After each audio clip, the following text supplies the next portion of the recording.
வணக்கம் நேயர்களே. சற்றுமுன் வெளியான முக்கிய செய்தி. தமிழகத்தில் அடுத்த 3 மணி நேரத்திற்கு இந்த 10 மாவட்டங்களில் கனமழைக்கு வாய்ப்பு. இதை பற்றி முழுமையாக பார்க்க வீடியோவை ஸ்கிப் பண்ணாம பாருங்க. மேலும் தினந்தோறும் முக்கிய தலைப்புச் செய்திகள், வானிலை, போக்குவரத்து மற்றும் தமிழக அரசாங்க செய்திகளை உடனுக்குடன் அறிந்து கொள்ள மறக்காமல் நமது சேனலை சப்ஸ்கிரைப் செய்து கொள்ளுங்கள். அடுத்த 3 மணி நேரத்தில் கடலூர், விழுப்புரம் உள்ளிட்ட 10 மாவட்டங்களில் மழைக்கு வாய்ப்புள்ளதாக சென்னை வானிலை ஆய்வு மையம் தகவல் தெரிவித்துள்ளது.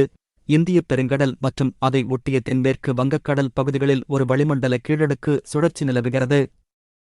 இதன் காரணமாக தமிழகத்தில் ஓரிரு இடங்களிலும், புதுவை மற்றும் காரைக்கால் பகுதிகளிலும் லேசானது முதல் மிதமான மழை பெய்யக்கூடும் எனவும், சென்னையை பொறுத்தவரை வானம் மேகமூட்டத்துடன் காணப்படுவதால் அவ்வப்போது நகரின் ஒரு சில பகுதிகளில் மழை பெய்ய வாய்ப்புள்ளதாக வானிலை ஆய்வு மையம் தெரிவித்துள்ளது. இந்நிலையில் தமிழகத்தில் அடுத்த 3 மணி நேரத்திற்கு 10 மாவட்டங்களில் மிதமான மழை பெய்ய வாய்ப்புள்ளதாக வானிலை ஆய்வு மையம் தெரிவித்துள்ளது. அதன்படி கடலூர், விழுப்புரம், மயிலாடுதுறை, அரியலூர், நாகப்பட்டினம், திருவாரூர், தஞ்சாவூர், புதுக்கோட்டை, ராமநாதபுரம் மற்றும் திருநெல்வேலி மாவட்டங்களில் மிதமான மழை பெய்ய வாய்ப்புள்ளதாக வானிலை மையம் தெரிவித்துள்ளது. நன்றி. மேலும் இந்த வீடியோவிற்கு மறக்காமல் லைக் பட்டனை அழுத்திக் கொள்ளுங்கள்.